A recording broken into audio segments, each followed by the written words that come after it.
ఎంత భక్తి పరులైనా, ఎంత దేవుళ్ళో ఎదిగిన వారైనా ఎప్పుడో ఒకప్పుడు దేవుడి నుంచి వెళ్ళిపోతారు. బైబిల్ వాక్యమే చెబుతుంది.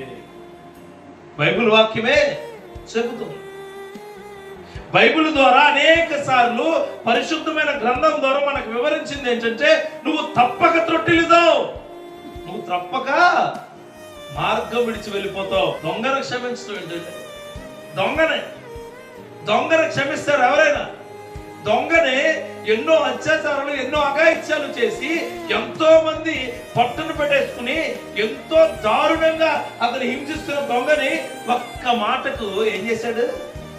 క్షమించుకుంటేశాడు. అంటే ఆయన ఆపదలో ఉన్నా సరే, ఆపదలో ఉన్న వ్యక్తిని ఆయన క్షమించాడు. బహుగా క్షమించే వ్యక్తి. హల్లెలూయా.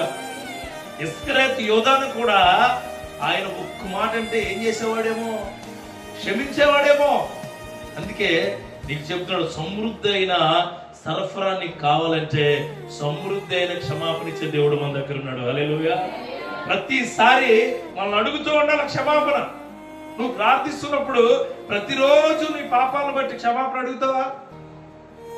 మనిషిని అడగడానికి సిగ్గు, దేవుణ్ణి అడగడానికి మరీ సిగ్గు. దేవుణ్ణి మనం ఏం అడగలేము. ఏదైనా అంటే ఏమంటారంటే, నేను చాలా పెర్ఫెక్ట్ గా ఉంటానండి. దేవుళ్ళలో ఏమంటారట? నోటితోనే పెర్ఫెక్ట్ గా ఉంటారు, హృదయంలో పెర్ఫెక్ట్ గా ఉండలేదు. అబ్రహాము తప్పు చేశాడు, దేవుణ్ణి అడిగాడు, క్షమించాడు. సారా తప్పు చేసింది, దేవుణ్ణి అడిగింది, క్షమించబడింది. హల్లెలూయా. మోషే తప్పు చేశాడు, దేవుణ్ణి అడిగాడు, దేవుణ్ణి వేడుకున్నాడు, దేవుడు క్షమాపణ తీసుకున్నాడు. హల్లెలూయా.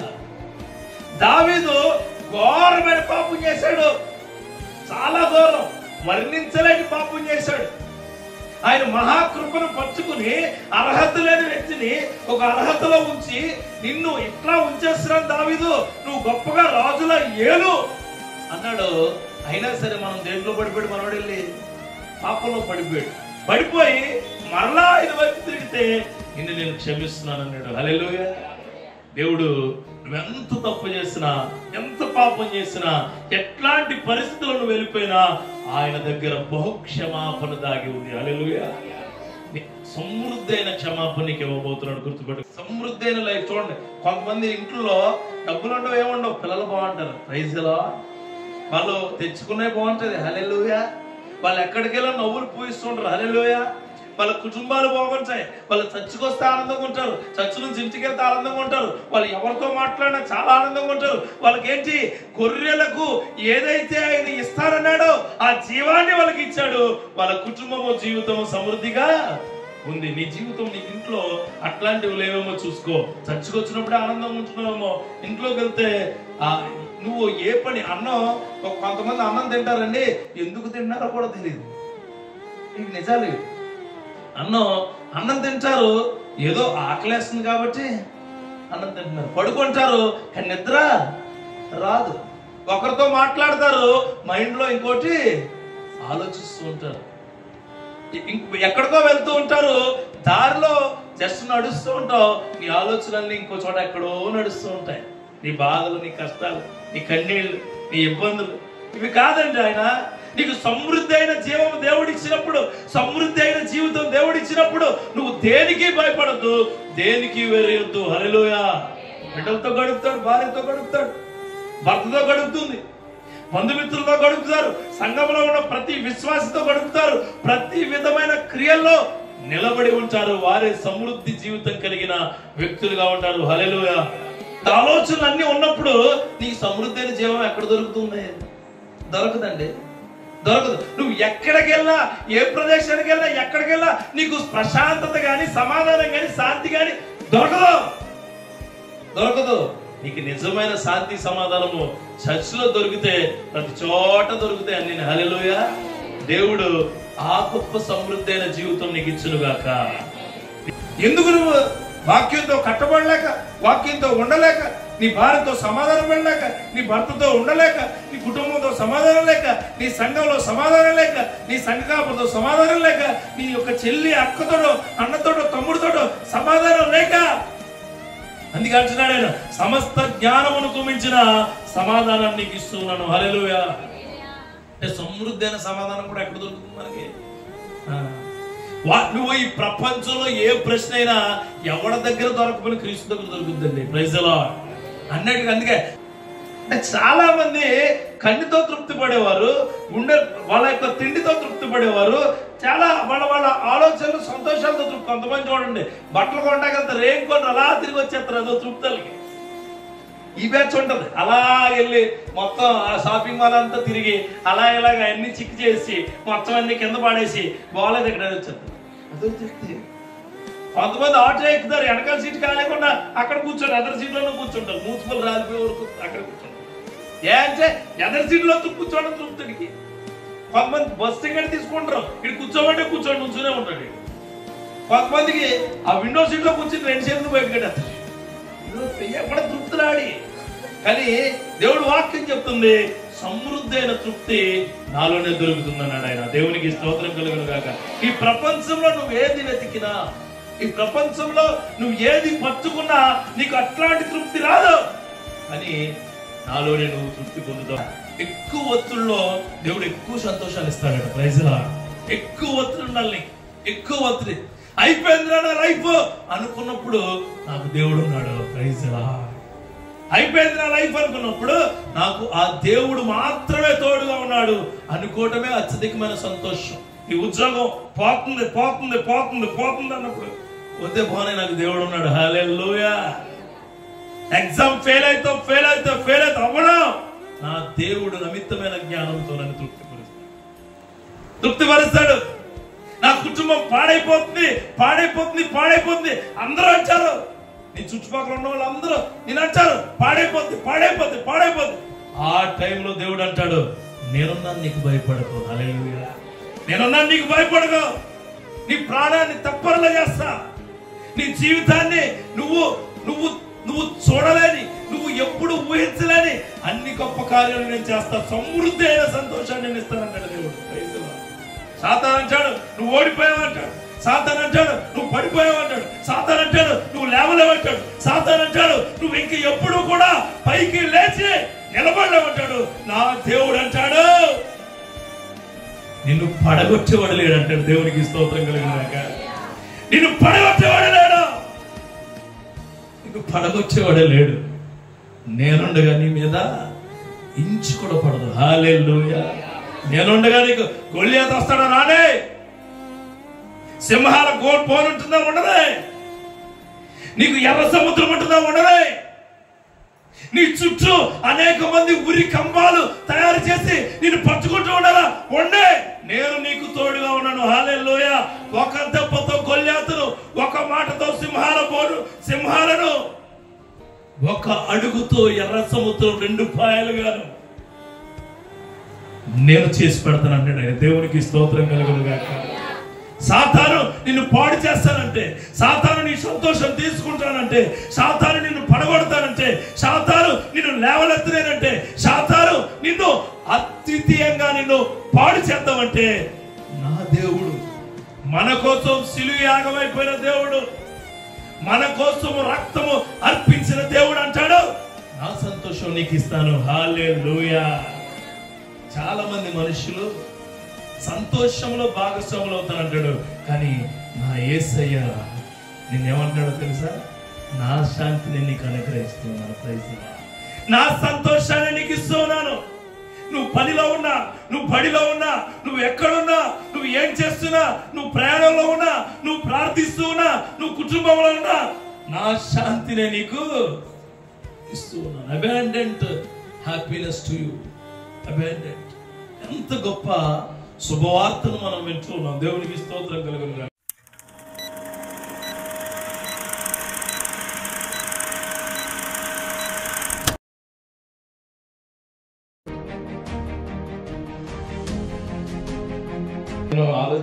ఆలోచిస్తూ ఉండగా ప్రతి ఒక్కరికి సమృద్ధిగా అన్నీ కావాల్సి ఉంటాయి కదా. సమృద్ధిగా కావాలి అందరికి తిండి కానీ అన్నీ. సమృద్ధి నిద్ర ఉండాలా, సమృద్ధి ఎంజాయ్మెంట్ ఉండాలా, సమృద్ధిగా అన్నీ ఉండాలి మన జీవితం. అంటే అబండెంట్లీ అంటే అదే సమృద్ధి. నేను అన్నాను మనవాడిని సమృద్ధి అంటే సమృద్ధి అన్నది ప్రతి ఒక్కరికి చాలా ఇష్టమైనది, చాలా తీసుకోదలసింది. అంటే చిన్నప్పుడు వాటర్ తాగడానికి ట్యాంకర్లు వచ్చాయి. ట్యాంకర్లు గుర్తుందా? ట్యాంకర్లు వచ్చాయి అన్నమాట.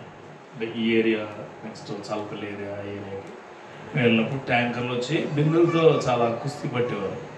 సమృద్ధిగా ఉండేది కాదు. అంటే ఏంటి, బిందుల దగ్గర పెద్ద పెద్ద యుద్ధాలే జరిగాయట, మామూలు యుద్ధాలు కాదు.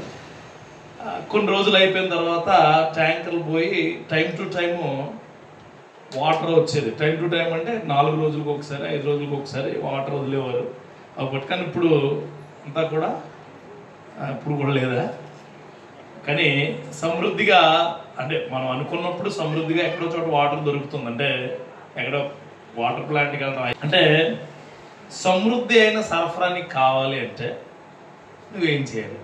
ఇదే నేను చెప్పే వాక్యం. అంటే అబౌండెంట్ లైఫ్, అబౌండెంట్ అన్నీ కూడా అబౌండెంట్లీ కావాలి నాకంటే ప్రతి క్రైస్తవుడికి అన్ని సమృద్ధిగా కావాలండి. మొట్టమొదటిగా ఆయన కృప కావాలంటారు. అందులో కృప అంటే ఏంటి? చాలాసార్లు నేను మాట్లాడడం మళ్ళీ చెప్తాను. కృప అంటే అర్హత లేని వాడికి అర్హత కల్పించడమే కృప. దేవునికి స్తోత్రం కలుగుతుంది. అంటే మన జీవితంలో మనకి ఎట్లాంటి అర్హత లేదు, కానీ దేవుడు తన ప్రాణాన్ని ఇచ్చి మనకు అర్హతనిచ్చాడు. అది కృప కదా. మొట్టమొదటిగా సమృద్ధి అయిన కృప నీకు ఎలా వస్తుంది అన్నది తీస్తే బైబిల్ వాక్యం నుంచి చెప్తారు అన్నీ కూడా. సమృద్ధి అయిన కృప కావాలి అందరికీ. సమృద్ధిగా వచ్చేది కృప, ఫ్రీగా వచ్చేది కదా. సమృద్ధిగా ఉండాలి నా కృప అంటే రోమిలికి రాసిన పత్రిక 5వ అధ్యాయము 20వ వచనం చూస్తే, మరియు అపరాధము విస్తరించినట్లు ధర్మశాస్త్రము ప్రవేశించను, అయినను పాపము మరణమును ఆధారం చేసుకుని ఎలాగూ ఏలునో అలాగే నిత్య జీవం కలుగుటకై నీతి ద్వారా కృపయు మన ప్రభు అయిన యేసుక్రీస్తు మూలముగా ఏలు నిమిత్తము, అండర్లైన్ చేసుకోండి, పాపం ఎక్కడ విస్తరించునో అక్కడ కృప అపరిమితంగా విస్తరించును. హల్లెలూయా. కృప ఎక్కడ ఉంటుందంటే పాపం ఎక్కడ విస్తరిస్తే అక్కడ కృప ఉంటుంది. గుర్తుపెట్టుకోండి. అంటే నీలో ఉన్న పాపాన్ని వదిలిపెట్టినప్పుడు నీ దగ్గర కృప వస్తుంది. దేవునికి స్తోత్రం కలుగుతుంది. గుర్తుపెట్టుకోండి. సమృద్ధిగా అన్నీ కావాలి నీకు. మొట్టమొదటిగా సమృద్ధిగా అన్నీ కావాలంటే సమృద్ధి అయిన కృప కావాలి. అబండెంట్ గ్రేస్ కావాలి నీకు. అబండెంట్ గ్రేస్ అంటే మనం నీ కృప నాకు చాలును, అంతేనా? నా కృప నీకు చాలు. ఆయన అంటాడు నీ కృప, పౌలు గారు అంటారు నా కృప నీకు చాలు అంటాడు ఆయన. దేవునికి స్తోత్రం కలుగును గాక. ఆ కృప నీకు కావాలంటే ఏంటంట, పాపం ఎక్కడైతే విస్తరిస్తుందో అక్కడ అపరిమితమైన కృప ఉంటుంది. అంటే సమృద్ధిగా ఉండాలనుకున్న ప్రతి ఒక్కరూ దేన్ని వదిలిపెట్టాలి? ఖచ్చితంగా వదిలిపెట్టాలి. పాపాన్ని ఖచ్చితంగా వదిలిపెట్టాలి. నీకు అబండెంట్ లైఫ్ కావాలి, నీకు సమృద్ధి అయిన కృప కావాలి అంటే ఖచ్చితంగా నీలో ఉన్న ఏది విస్తరిస్తుందో దాన్ని వదిలిపెట్టాలి. ఇక్కడ కృపట ఏమంటారు చూడండి, కృపట పరిమితం చేయబడలేదట. ఎలా ఉందట? అపరిమితం అని. Infinite, 1/0 infinite. నీ లైఫ్ ఇన్ఫైనైట్ అయినప్పుడు ఆయన కృప కూడా ఇన్ఫైనైట్ గా ఉంటుంది. ఇన్ఫైనైట్ అంటే అపరిమితమైన కృప. మనం అనుకోవచ్చు దేవుడు నాకు ఇక్కడికే ఇచ్చాడేమో, ఇదే నాకు వస్తుందేమో, ఇక్కడికే వస్తుందేమో. దేవుడు ఎంత ఇస్తే అంత చాలు. దేవుడు ఎంత ఇస్తే దేవుడు అపరిమితంగా నీకు ఇవ్వబోతున్నాడు. హల్లెలూయా. అపరిమితమైన కృప అసలు ఎవరు పట్టుకోలేరు. కానీ అపరిమితమైన కృప ఎప్పుడు వస్తుందంటే నువ్వు పాపము విస్తరించడం ఏమైనా ఆపేది. చూడండి, అమ్మ నువ్వు ఎంత తింటే అంత పెడుతుంది. నేను అమ్మ ప్రేమ పరిమితమా అపరిమితమా? పరిమితమా? అమ్మ ప్రేమ అపరిమితంగా ఉంటుంది అమ్మ ప్రేమ. కానీ మనం అమ్మ ప్రేమను మనం ఏం చేయలేము, గుర్తించలేము. ఒప్పుకోవాలమ్మా. మనం కొన్ని నిజాలు మనకి ఇబ్బందికరంగా ఉన్నా ఆ నిజాలను ఒప్పుకున్నప్పుడు దేవుడు అపరిమితమైన కృపను చూపిస్తుంది మనకి. హల్లెలూయా. అమ్మ ప్రేమ చాలా గొప్పది, అపరిమితంగా ఉంటుంది. ఇక నాన్న ప్రేమ ఏముంటుందట? పరిమితంగా ఉంటుందట. అకార్డింగ్ టు అనాలిసిస్ అమ్మ ప్రేమ ఆ పేగును తెంచుకొచ్చిన బంధం చాలా అపరిమితంగా ఉంటుంది. అంటే తన ప్రాణాన్ని కూడా నీకు పణంగా పెట్టి నీకు తను ఏమిస్తుంది, జన్మనిస్తుంది. అంటే అపరిమితమైన ప్రేమ. కానీ ఆ ప్రేమను కూడా ఈ రోజున చాలా మంది ఏం చేస్తున్నారు, వెలకట్టేస్తున్నారు. చూడండి, వాళ్ళు ఇక్కడ ఉన్నారేమో నీకు చెప్తున్నారు, పాపము ఎక్కడైతే విస్తరిస్తూ ఉందో అక్కడ అపరిమితమైన కృప విస్తరించను. హల్లెలూయా. Leave your sin. ఈ రాత్రికాల సమయంలో మీకు చెప్పేది, పాపం అంటే ఏంటంటే దేవుడికి వ్యతిరేకంగా ఏం చేసినా పాపమే. పాపం ఇంత పాపం అంత పాపం అని ఏముండదో, దేవుడికి వ్యతిరేకంగా ఏం చేసినా పాపమే. అంటే వాక్యానికి విరుద్ధంగా, వాక్యక్రియలకు విరుద్ధంగా నువ్వు ఏమి చేసినా అది పాపమే. సమృద్ధమైన కృప కావాలంటే నీకు మొట్టమొదటిగా పాపము అనేది విడిచిపెట్టేస్తే వస్తుంది. హల్లెలూయా.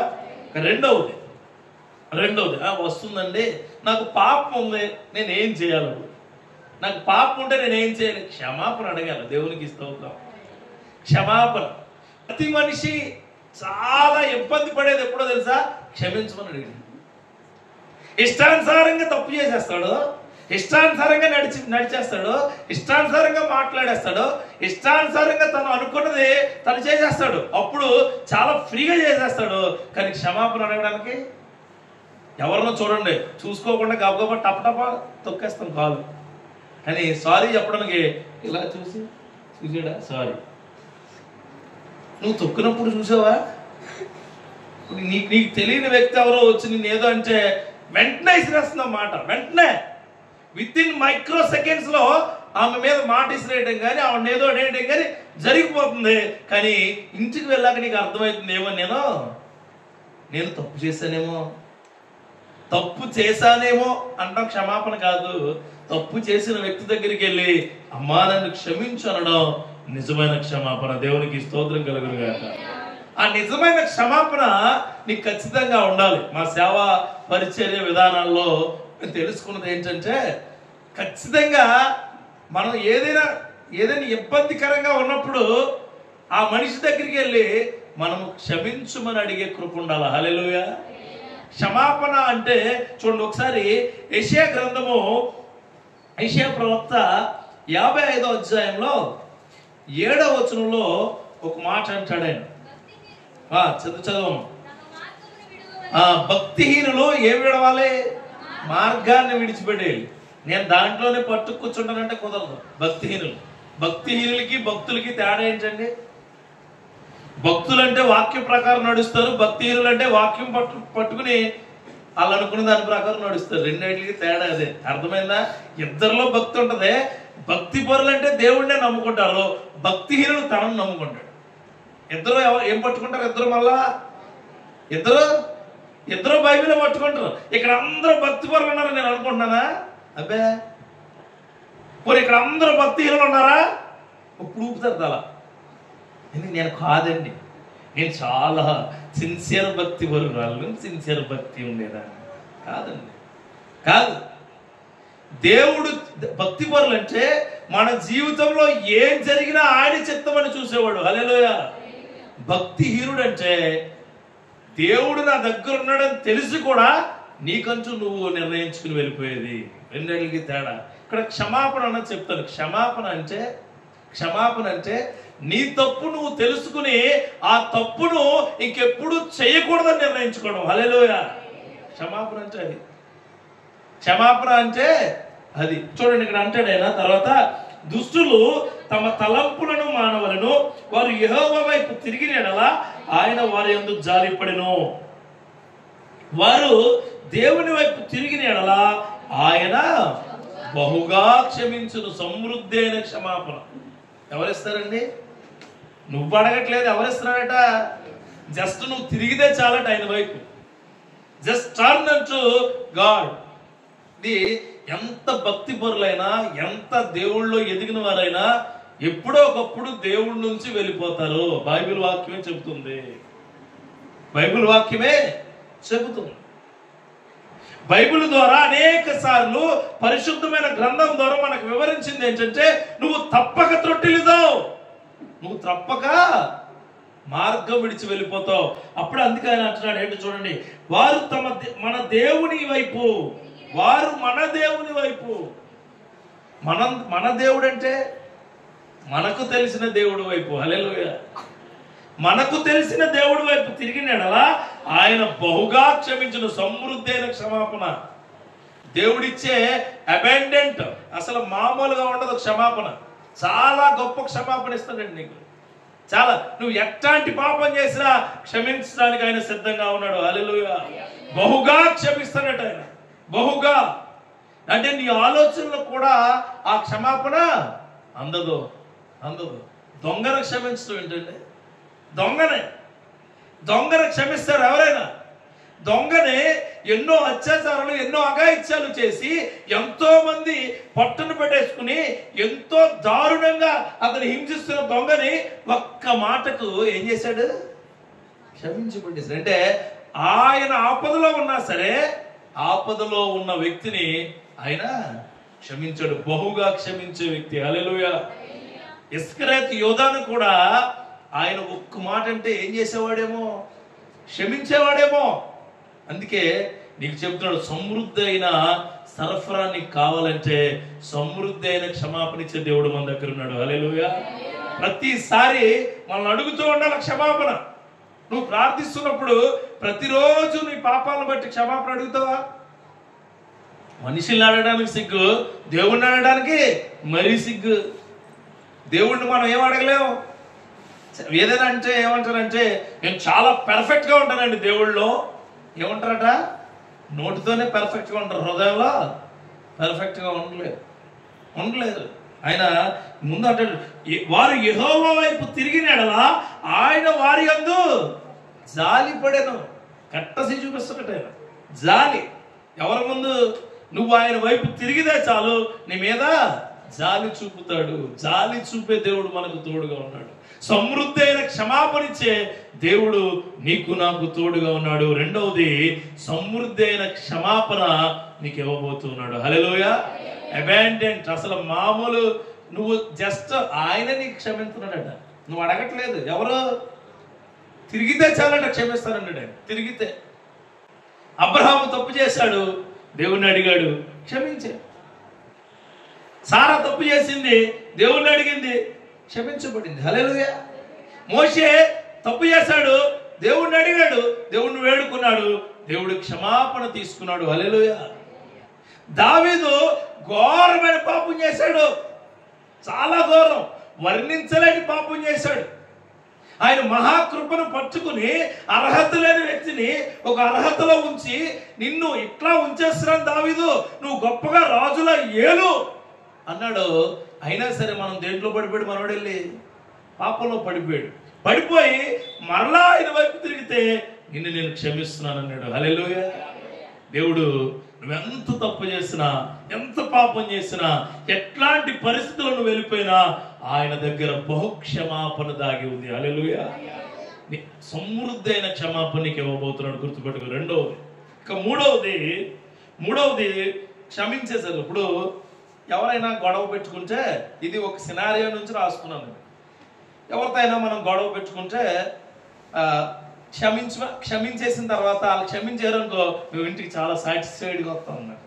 అమ్మ, లోపల ఉన్న భారం అంతా తీరిపోయింది, బరువు అంతా తీరిపోయింది. మూడోది ఏంటంటే సమృద్ధి అయిన తృప్తి. హల్లెలూయా. దేవుళ్ళో తప్ప ఇంకెక్కడా ఉండదండి తృప్తి. హల్లెలూయా. దేవుళ్ళలోనే ఉంటుంది తృప్తి.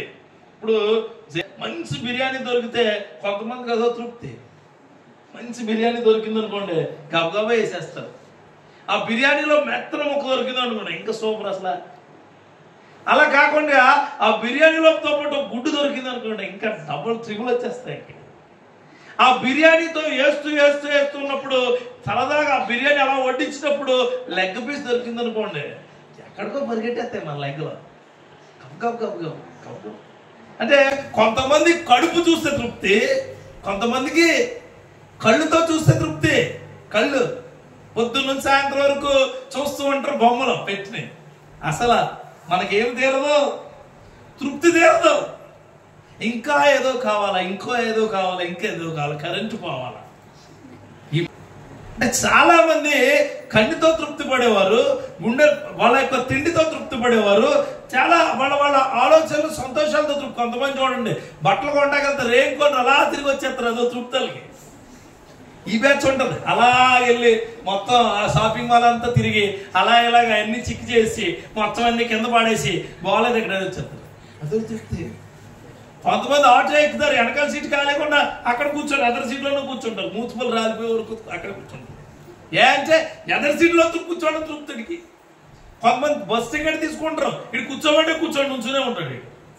కొంతమందికి ఆ విండో సీట్లో కూర్చొని 2 చేతులు బయటకు పెట్టేస్తారు, ఇది ఎక్కడ తృప్తిలాడి. కానీ దేవుడు వాక్యం చెప్తుంది, సమృద్ధి అయిన తృప్తి నాలోనే దొరుకుతుంది అన్నాడు ఆయన. దేవునికి స్తోత్రం కలుగును గాక. ఈ ప్రపంచంలో నువ్వు ఏది వెతికినా, ఈ ప్రపంచంలో నువ్వు ఏది పట్టుకున్నా నీకు అట్లాంటి తృప్తి రాదు, కానీ నాలోనే నువ్వు తృప్తి పొందుతావు. చూడండి, కీర్తనకారుడు 36వ కీర్తన 8వ వచనంలో అంటాడు ఆయన. ఒక్కసారి తీస్తారా?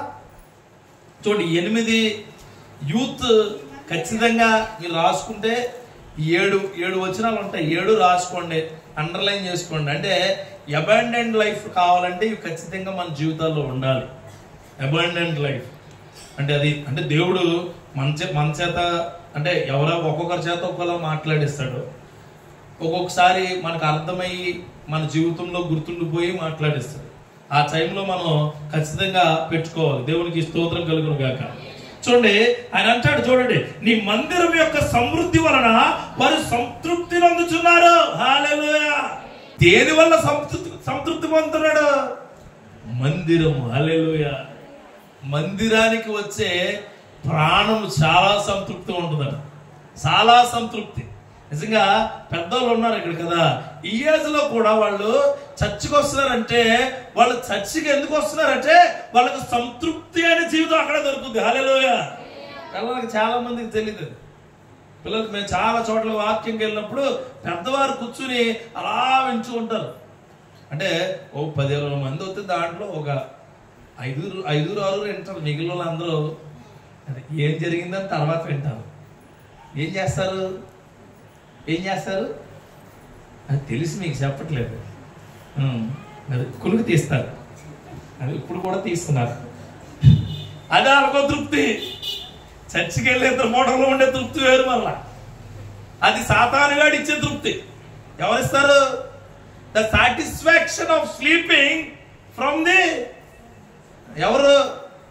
అది వాడి తృప్తి. ఇక్కడ అంటాడు చూడండి, ఆయన ఏమంటున్నాడు ఒకసారి చదవండి మాట. నీ మందిరం యొక్క సమృద్ధి వలన వారు సంతృప్తి పొందుతున్నారు, నీ ఆనంద ప్రవాహంలోనిది నీవు వారికి త్రాగించుచున్నావు. చూడండి, ఎప్పుడు కూడా సమృద్ధి అయిన సరఫరా నీకు కావాలి అన్నప్పుడు చర్చిని ఎప్పుడు మీరు ఏం చేయొద్దు, నెగ్లెక్ట్ చేయమాకండి. చర్చిని ఎప్పుడు నెగ్లెక్ట్ చేయమండి, వాక్యాన్ని ఎప్పుడు నెగ్లెక్ట్ చేయమాకండి. మీరు అంటే మీరేమో దాన్ని అవాయిడ్ చేయమాకండి. అసలు చర్చ్ అన్నది చాలా, ఆయన అంటున్నాడు, నీ మందిరం యొక్క సమృద్ధి వలన వారు తృప్తి పొంది ఉన్నారు. హల్లెలూయా. సంతృప్తి పొంది ఉన్నారు అంటే మందిరానికి రెగ్యులర్ గా దేవుడు వాక్యానికి వచ్చేవాడికి తెలుస్తుంది ఆ తృప్తి ఏంటో. చాలా శక్తివంతంగా ఉంటుంది వాళ్ళ లైఫ్. హల్లెలూయా. అందరికీ బాగా కనిపించకపోవచ్చు కానీ ఆ దేవుడికి కనిపిస్తారు తృప్తిగా. హల్లెలూయా. వాళ్ళ దగ్గర డబ్బులు ఎక్కువ ఉండకపోవచ్చు, వాళ్ళ దగ్గర మిగిలిన ఐటమ్స్, మిగిలిన సాఫిస్టికేటెడ్ థింగ్స్ ఉండకపోవచ్చు, కానీ ఎప్పుడు ఆనందంగా ఉంటారు. హల్లెలూయా. ఇంకా అంతకన్నా ఏం కావాలండి? ఎప్పుడు ఆనందంగా ఉండే క్షణాలు ఆయన యొక్క మాటల నుంచి వచ్చేవే. Praise the Lord. అందుకే మీ అందరికి యూత్ చెప్పేది నేనేంటంటే, మందిరపు ఆలోచనల్లో నువ్వు సమృద్ధి అయిన తృప్తి పొందుతావు. హల్లెలూయా. మీరు బయట ఫ్రెండ్స్ దగ్గర, బయట ఉన్న వ్యక్తుల దగ్గర, ఎవరి దగ్గర దొరకలేని తృప్తి ఎక్కడ దొరుకుతుంది? మందిరంలోనే దొరుకుతుంది. మందిరంలో దొరకటం అంటే వాక్యము గల మందిరంలో. దేవునికి స్తోత్రం కలుగును గాక. మళ్ళీ ఇక్కడ షరతులు వర్తిస్తాయి. ఒకటి కొంటే ఒకటి ఫ్రీ, షరతులు వర్తిస్తాయి అంటాడు కింద ఎక్కడో మూల స్టార్ ఎట్టి. ఆ షరతులు వర్తిస్తాయి అంటే ఏదంటారు తెలుసా? ఒకటి కొంటే ఒకటి ఫ్రీ ఏంటంటే నువ్వు 10 కొంటే ఆ ఒకటిలో ఒకటి ఫ్రీ అంటే. అలాగా మందిరం, వాక్యము కల దేవుని యొక్క మందిరంలో. దేవునికి స్తోత్రం కలుగును గాక. దేవుడు అట్టి మహాకృప మీ అందరికి ఇచ్చును గాక. ఇది మూడవది. నాలుగవది చూద్దాం. నాలుగవది అంటే తృప్తి. ఈ తృప్తి అయిపోయిన తర్వాత ఇంటికి వెళ్తారు మనం. అంటే నేను ఒక వ్యక్తితో గొడవ పెట్టుకుని ఇంటికి వెళ్ళిపోవడం వరకు చెప్తానండి. వెళ్ళిపోయిన తర్వాత నీకు తర్వాత ఏం జరుగుద్ది? అమ్మాయ నేను సమాధానం పడిపోయాను. ఏంటి నిజమైన క్రైస్తవుడు ఎలా ఫీల్ అవుతాడు? నేను సమాధానం పడిపోయాను. అయ్యి బాబాయ్ భయం వేసింది నాకు ఇప్పుడు వరకు, చాలా భయం, అసలు నిద్ర పట్టడం లేదు. ఆవిడ ఏమి నా మీద అనుకుంటుందో, దేవుడికే సమాధానం చెప్పాలో, ఎవరికే విధంగా ఉండాలో అనుకున్నప్పుడు సమృద్ధి అయిన శాంతి సమాధానాలు ఆయన దగ్గరే దొరుకునుగాక. ఇప్పుడు వాక్యం చెప్దాం. ఫిలిప్పీలకు రాసిన పత్రిక 4వ అధ్యాయము 2 వచనాలు ఉంటాయి అక్కడ. ఒకసారి చదవండి. 4వ అధ్యాయము 6-7 వచనాలు. దేని గూర్చి చింతింపకుడి, కానీ ప్రతి విషయంలోనూ ప్రార్థనా విజ్ఞాపనల చేత కృతజ్ఞత పూర్వకంగా మీ విన్నపములు దేవునికి తెలియచేయండి. అప్పుడు సమస్త జ్ఞానమునకు మించిన దేవుని సమాధానము. హల్లెలూయా. మనుషులకి ఏది అవసరం లేదంటే ఆయన సమాధానం ఉంటే గొప్ప తృప్తి ఉంటుంది. హల్లెలూయా. అంటే రోజు నీతో గొడవ పడేవాడు ఆ రోజు నీ దగ్గరికి వచ్చి బాగున్నావా అని అడిగితే ఎలా ఉంటది? ఎంత ప్రశాంతంగా ఉంటుందో. హల్లెలూయా. కానీ మనకు ప్రశాంతంగా ఉండదు. ఈడు ఎందుకు అడిగాడు, ఈడు ఎందుకు అడిగాడు, ఈడు నాకేదో ప్లాన్ వేశాడు, వీడు నన్ను అడిగాడంటే నన్ను వదలడం. మనం క్రైస్తవులుగా దేవుడు మన శత్రువుని మన దగ్గరికి తీసుకొచ్చి మనతో సమాధాన పరిస్తే అప్పుడు మరింత బహుబలంగా ప్రార్థించాలి. Praise the Lord. ప్రభువా నిజమే, నువ్వు ఇచ్చిన సమాధానమే చెప్పావు కదా, మాకు సమస్త జ్ఞానమునకు మించిన సమాధానాన్ని మాకు ఇచ్చి ఉన్నావు. హల్లెలూయా. సమస్తమైన జ్ఞానానికి మించిన సమాధానము నీకు నీ కుటుంబంలో ఉండును గాక. అంటే సమృద్ధి అయిన శాంతి సమాధానాలు ఎవరికి దొరుకుతాయి? నీకే దొరుకుతాయి దేవుడితో. అందుకే భార్య భర్తలు గొడవలు పెట్టుకుని సుదూరమైన దూరాన్ని పెంచేసుకోమాకండి. సంతృప్తి సమాధానము దేవుడే మీకు ఇచ్చును గాక. ఎప్పుడు కూడా కోపం ఉండాలి, ఆ కోపం రావాలి. కోపం రాకపోతే వాడు మనిషే కాదు. కానీ కోపము ఎప్పుడు తగ్గిపోవాలన్నాడు దేవుడు. ఎప్పుడు? సూర్యాస్తమయం లోపల తగ్గిపోవాలి. కానీ మన దరిద్రం ఏంటంటే రాత్రులు మొదలవుతాయి కోపాలు. సూర్యుడు వచ్చే లోపల చంపేయలేదు. ఏంటంట? సూర్యుడు వచ్చే లోపల ఎందుకు నువ్వు వాక్యంతో కట్టబడలేక, వాక్యంతో ఉండలేక, నీ భార్యతో సమాధానం పడలేక, నీ భర్తతో ఉండలేక, నీ కుటుంబంతో సమాధానం లేక, నీ సంఘంలో సమాధానం లేక, నీ సంఘకాపులతో సమాధానం లేక, నీ యొక్క చెల్లి అక్కతోడో అన్నతోడో తమ్ముడితోడో సమాధానం లేక, అందుకే అంటున్నాడు ఆయన సమస్త జ్ఞానమునకు మించిన సమాధానాన్ని నీకు ఇస్తూ ఉన్నాను. హల్లెలూయా. అంటే సమృద్ధి అయిన సమాధానం కూడా ఎక్కడ దొరుకుతుంది మనకి? నువ్వు ఈ ప్రపంచంలో ఏ ప్రశ్న అయినా ఎవరి దగ్గర దొరకపోయినా క్రీస్తు దగ్గర దొరుకుతుందండి. Praise the Lord. అందుకే అన్నిటికీ మూలం నేనే అంటాడు ఆయన. అన్నిటికీ బండ నేనే, అందరికి నీళ్ళు ఇచ్చేది నేనే, అందరికి శ్రమలు ఇచ్చేది నేనే, అందరినీ శ్రమల నుంచి విడిపించేది నేనే, అందరినీ గొప్ప చేసి నడిపించేది నేనే. అంటే I'm the centre point of everything. నా దగ్గర సమాధానము అనే అధిపతి పేరు పెట్టి ఉన్నారు. దేవునికి స్తోత్రం కలుగును గాక. I am the answer for everything and everywhere at any time. Hallelujah. నేను ఎప్పుడైనా ఎక్కడైనా ఏ ప్రదేశంలో ఎక్కడైనా మీకు సమాధానంగానే ఉంటాను. ఎవరు చెప్పరండి అన్నమాట. ఏ గ్రంథాల్లో కూడా నేనే సమాధానం అని చెప్పలేదు ఆయన. ఆయన ఎవరు? నేనే సత్యము, నేనే మార్గము, నేనే జీవము. దాంట్లోనే మనకు సమాధానం దొరుకుతుంది. ఏ గ్రంథంలోని కూడా నేనే సమాధానం అనే మాట లేదు. చూడండి, మన దగ్గరికి వచ్చే గొడవ అయితే మీకు ఎందుకు నేను చక్కపరుస్తానంటాడు అని కూడా కొట్టేస్తారు మధ్యలో. కానీ యేసుక్రీస్తు వారు అంటారు, మీరు నా దగ్గరికి వస్తే మీకు నేను సమాధానం ఇవ్వబోతున్నాను. హల్లెలూయా. సమాధానానికి మించిన శక్తి ఏది లేదు. సొలొమోను గారు అన్నారండి, ఇది వ్యర్థమే, నాకున్న జ్ఞానమంతా వ్యర్థమే.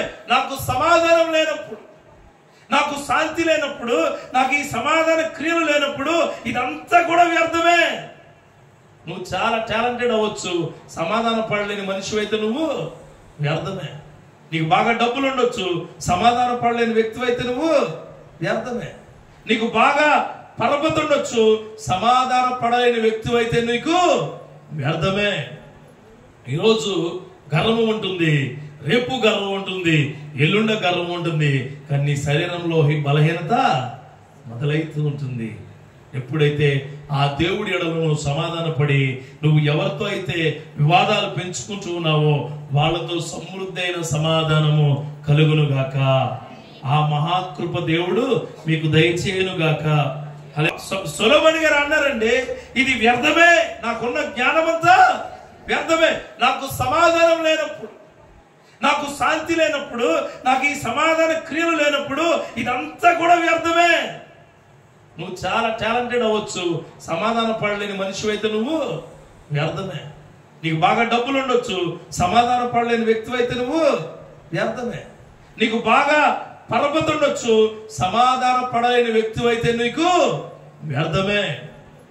ఈరోజు గర్వం ఉంటుంది, రేపు గర్వం ఉంటుంది, ఎల్లుండ గర్వం ఉంటుంది, కానీ నీ శరీరంలో ఈ బలహీనత మొదలైతూ ఉంటుంది.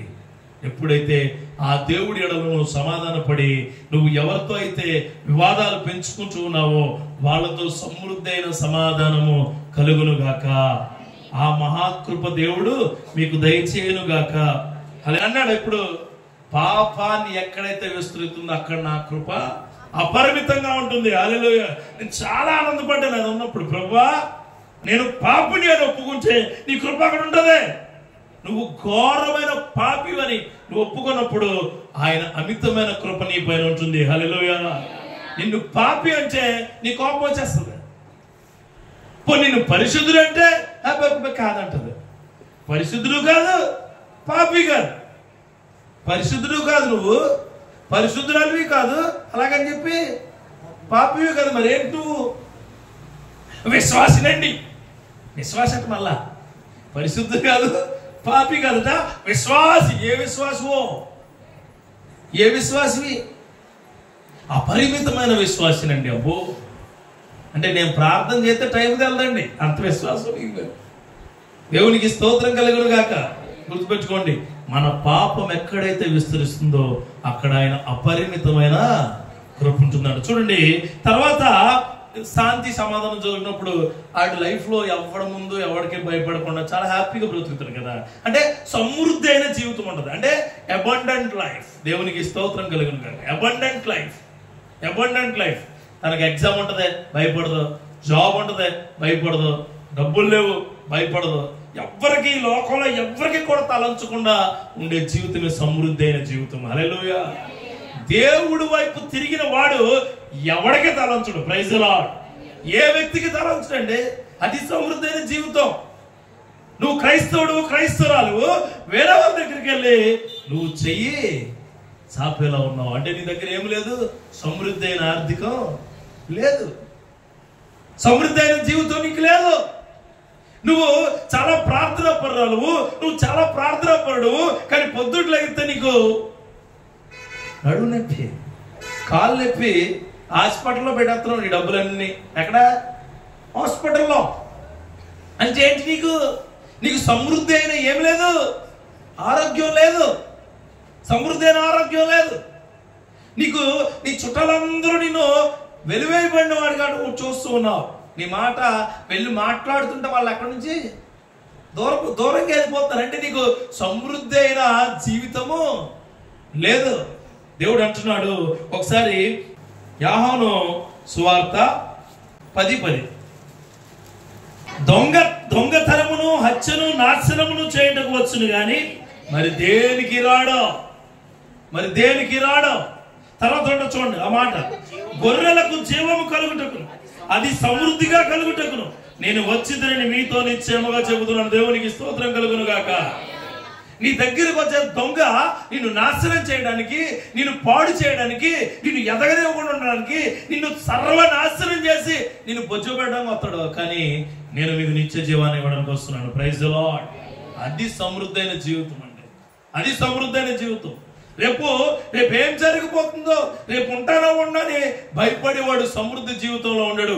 రేపు ఉన్నా లేకపోయినా నేను ఆయన సన్నిధిలో ఉన్నానన్నవాడే సమృద్ధి అయిన జీవితం కలిగిన వాడు. Praise the Lord. ఆ కృప మీ అందరికీ కలుగును గాక. ఇక్కడ అంటే చూడండి, గొర్రెలకు జీవం కలుగుటకును అంటే నీకు జీవం ఇస్తారట. అది ఎలాగట? అది సమృద్ధిగా కలుగుటకును. హల్లెలూయా. అదే సమృద్ధి అయిన లైఫ్ అంటే అదే. Praise lord. సమృద్ధి అయిన లైఫ్. చూడండి, కొంతమంది ఇంట్లో డబ్బులు ఉండవు, ఏముండవు, పిల్లలు బాగుంటారు. Praise Lord. వాళ్ళు తెచ్చుకునే బాగుంటుంది. హల్లెలూయా. వాళ్ళు ఎక్కడికి వెళ్ళి నవ్వులు పూయిస్తుంటారు. హల్లెలూయా. వాళ్ళ కుటుంబాలు బాగుంటాయి. వాళ్ళు చర్చికి వస్తే ఆనందంగా ఉంటారు, చర్చి నుంచి ఇంటికి వెళ్తే ఆనందంగా ఉంటారు, వాళ్ళు ఎవరితో మాట్లాడినా చాలా ఆనందంగా ఉంటారు. వాళ్ళకి ఏంటి, గొర్రెలకు ఏదైతే ఆయన ఇస్తారన్నాడో ఆ జీవాన్ని వాళ్ళకి ఇచ్చాడు. వాళ్ళ కుటుంబము జీవితం సమృద్ధిగా ఉంది. నీ జీవితం, నీకు ఇంట్లో అట్లాంటివి లేవేమో చూసుకో. చర్చికి వచ్చినప్పుడే ఆనందంగా ఉంటున్నావేమో, ఇంట్లోకి వెళ్తే నువ్వు ఏ పని అన్నం, కొంతమంది అన్నం తింటారండి, ఎందుకు తింటారో కూడా తెలియదు. ఇక నిజాలు ఇవి. అన్నం తింటారు, ఏదో ఆకలేస్తుంది కాబట్టి అన్నం తింటున్నారు. పడుకుంటారు కానీ నిద్ర రాదు.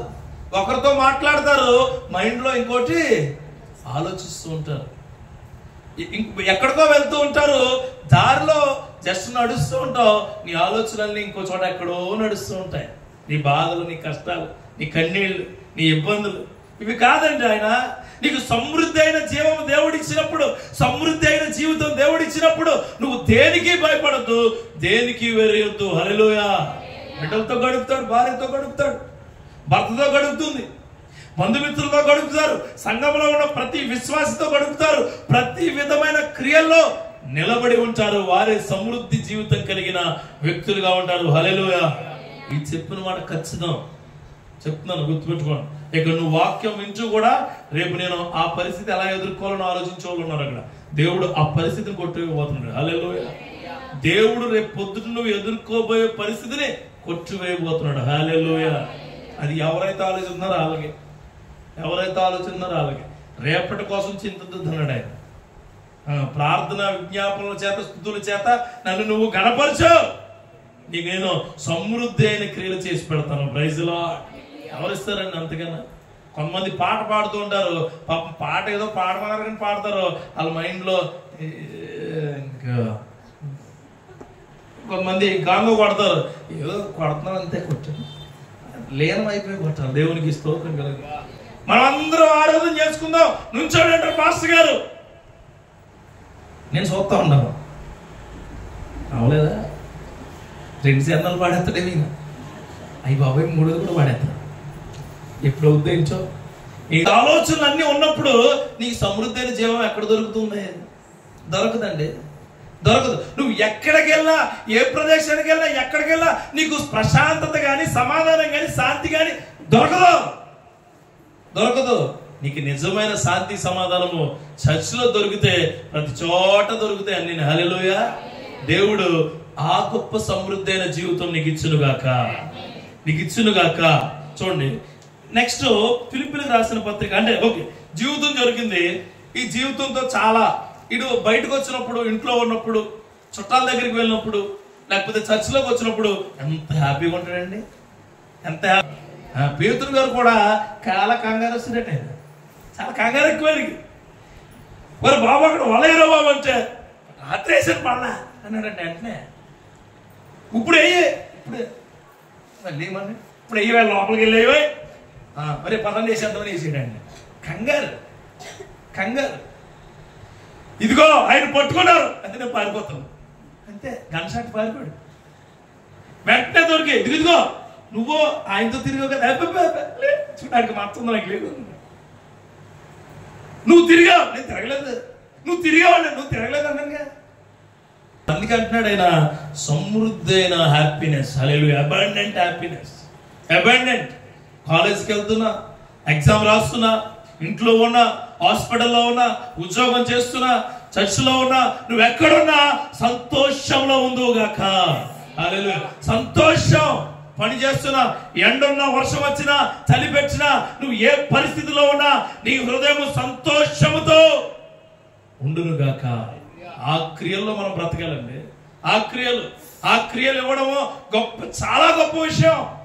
దేవుడు అలాంటి మహిమ గల జీవితాన్ని మనకి ఇచ్చాడు. మనం అందుకే అబాండెంట్ లైఫ్ కావాలి. ఆ సరఫరా నాకు కావాలంటే సమృద్ధి అయిన సంతోషం. చూడండి, ఫిలిప్పీలకు రాసిన పత్రిక 1వ అధ్యాయము 26వ వచనం. మొదటి అధ్యాయము 26వ వచనం చదువు.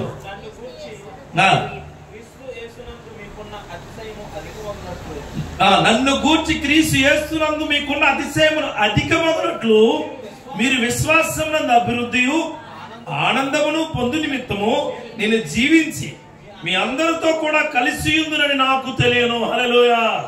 ఆయన జీవించి మనతో పాటు ఉంటే మనకు ఆనందం అంట. Praise the Lord. దేవుడు ఎప్పుడు మనతో ఉండాలండి. నువ్వు ఎక్కడికి వెళ్ళినా దేవుడు నాతో ఉన్నాడు, దేవుడు నాలో ఉన్నాడు, దేవుడు నా పక్కనే ఉన్నాడు, దేవుడు నన్ను నడిపిస్తూ ఉన్నాడు, దేవుడు నా సంతోషాన్ని అధికము చేస్తాడు అనే ఆలోచన నీకుండును గాక. ఎంత కష్టం ఉన్నా ఆ ఆనందం మామూలుగా ఉండదండి, చాలా బాగుంటుంది నిజంగా. ఎక్కువ ఒత్తిడిలో దేవుడు ఎక్కువ సంతోషాలు ఇస్తాడట. Praise the Lord. ఎక్కువ ఒత్తిడి ఉండాలి నీకు, ఎక్కువ ఒత్తిడి.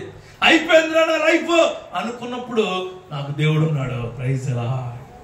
అయిపోయింది నా లైఫ్ అనుకున్నప్పుడు నాకు ఆ దేవుడు మాత్రమే తోడుగా ఉన్నాడు అనుకోవటమే అత్యధికమైన సంతోషం.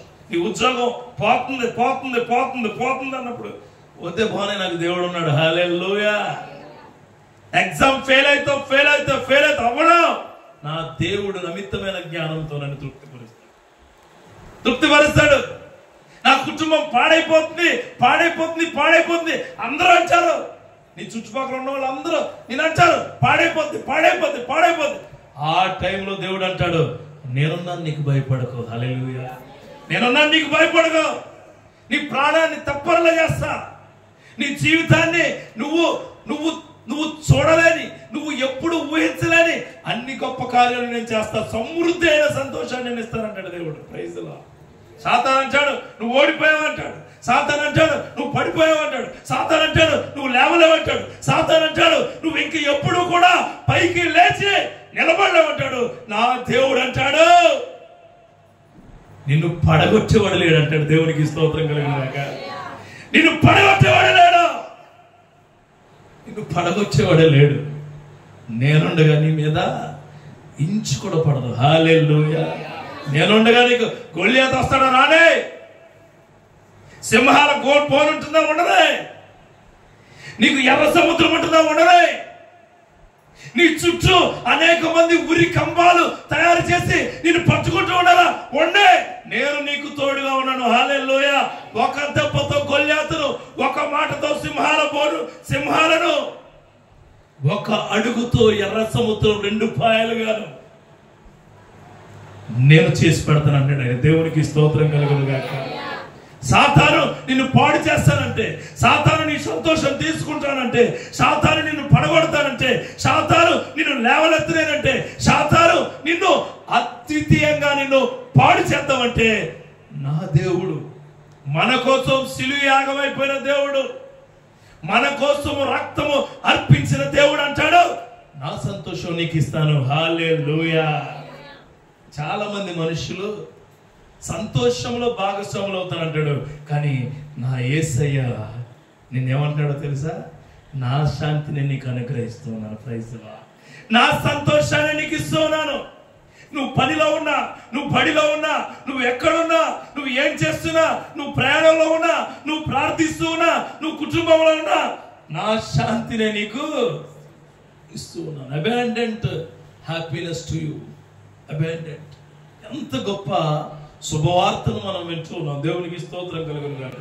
చివరిగా ఒక మాట చెప్పి నేను ముగించాలని ఆశపడుచు ఉన్నాను. చివరిగా కొలస్సీలకు రాసిన పత్రిక అంటే లాస్ట్ వాడి సమృద్ధిలో ఏంటంటే, ఇప్పుడు నీకు సంతోషం వచ్చింది. సంతోషం అంటే కృప కావాలనుకున్నవాడు క్షమాపణ కోరుకున్నాడు, క్షమాపణ కోరుకుని తృప్తి పడ్డాడు, తృప్తిపడి శాంతి అడిగాడు, శాంతి వచ్చినప్పుడు జీవితం అంతా బాగుంది, సంతోషం వచ్చింది. ఇప్పుడు వీళ్ళు ఏముంటది? పవర్ సంతోషము సమృద్ధి అయిన శక్తిని ఇస్తుంది. Praise the Lord. నువ్వు ప్రార్థిస్తే బండలు కరుగుతాయి. హల్లెలూయా. నువ్వు ప్రార్థిస్తే కొండలు చీల్చబడతాయి. నువ్వు ప్రార్థిస్తే సేనాదేయ సమూహాలు విడుదలవుతాయి. నువ్వు ప్రార్థిస్తే ఇశ్రాయేలు సైన్యాన్ని ఇబ్బంది పెట్టిన అనేక గొల్లియాతు సైన్యాలు నేలమట్టమైపోతాయి. హల్లెలూయా. నువ్వు ప్రార్థిస్తే రాత్రి నీకు వెలుగునిస్తాడు, ప్రార్థిస్తే నీకు మంచి ఈవులు ఇస్తాడు ఆయన. అంత అంతకన్నా గొప్ప శక్తి ఏంటంటే ప్రార్థనే శక్తి. హల్లెలూయా. సమృద్ధి అయిన శక్తి నీలో ఉండాలి అంటే నువ్వు దేవుణ్ణి ప్రార్థిస్తూనే ఉండాలి. ఆ ప్రార్థనలో నువ్వు బ్రతుకుతూనే ఉండాలి. నీ పుట్టినరోజు వచ్చినా, నీకు ఇబ్బందికరమైన రోజు వచ్చినా, నీకు ఎట్లాంటి పరిస్థితులు వచ్చినా నీ ప్రార్థన నీకు సమృద్ధి అయిన శక్తిని తెచ్చిపెడుతుంది. హల్లెలూయా. నీ ప్రార్థన చాలా గొప్ప చూడండి అంటాడు ఆయన. మొదటి అధ్యాయము 11వ వచనం పెద్దగా ఉంటుంది వచనం, మధ్యలో చదువుదాం.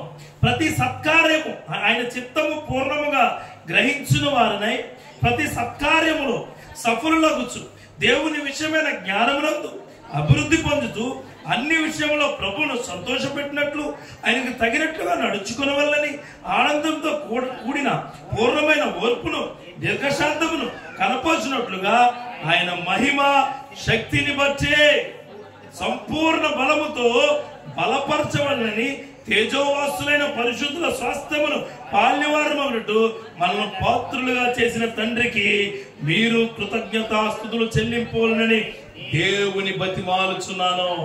పెద్ద వాక్యం. ఆయన దాంట్లో నాకు నచ్చిన వాడంటే శక్తిని బట్టి సంపూర్ణ బలముతో. అంటే నేను ప్రార్థిస్తే అవుద్దండి, సమృద్ధి శక్తి ఇచ్చేయండి. Abundant power. హల్లెలూయా. నువ్వు ప్రార్థిస్తే అన్ని జరుగుతాయి. మోకరిలో దేవుని దగ్గర హృదయం పెట్టావు, ప్రార్థించు, దేవుడు నీకు ఇవ్వబోతూ ఉన్నాడు. Praise the Lord. దేవుడు ఇవ్వబోతూ ఉన్నాడు. నువ్వు అడిగిన దానికంటే, నువ్వు కోరుకున్న దానికంటే, నువ్వు ఊహించిన దానికంటే, నువ్వు పట్టుకునే దానికంటే గిన్నె పొంగి పొర్లిపోయే సమృద్ధి కృపను నీకు ఇవ్వబోతూ ఉన్నాడు. అది ఎలాంటిదైనా సరే. మేము బేసికల్ గా వాక్యం చెప్పే దాంట్లో పవర్ ఇస్తాడు మాకు సేవకులకి. మేము ఇక్కడ నుంచుంటే మేము గాలికి ఎగిరిపోయే మనుషులు. నేనే చెప్తున్నాను, గాలికి ఎగిరిపోయే మనుషులు. మేము ఇక్కడ నుంచున్నప్పుడు మాకు మేముగా నుంచుంటే మేము ఎందుకు కూడా పనికిరాని వ్యక్తులం. కానీ ఆయన నామాన్ని బట్టి, ఆయన కృపను బట్టి, ఆయన తృప్తిని బట్టి, ఆయన సంతోషాన్ని బట్టి, ఆయన క్షమాపణ బట్టి, ఆయన యొక్క జీవితాన్ని బట్టి, ఆయన క్రియలను బట్టి నుంచుంటే ఈ లోకంలో ఉన్న వారి కంటే బలవంతులు మేము. హల్లెలూయా. దేవుడు ఆ సమృద్ధి అయిన శక్తిని మీ అందరికీ దయచేయును గాక. హల్లెలూయా. ఇది మీరు గుర్తుంచుకోవాల్సిన వాక్యము, గుర్తుంచుకోవాల్సిన మాటలు కూడా. క్షమాపణ వచ్చినప్పుడు నీకు ఉంటుంది, తృప్తి వచ్చినప్పుడు నీకు ఉంటుంది, కృప కావాలన్నప్పుడు నీకు ఉంటుంది, జీవితం కావాలన్నప్పుడు నీకు ఉంటుంది, సంతోషం కావాలన్నప్పుడు నీకు ఉంటుంది. నువ్వు గొప్పగా శక్తిగా లేనప్పుడు నేను గుర్తు చేస్తాను. Praise the lord.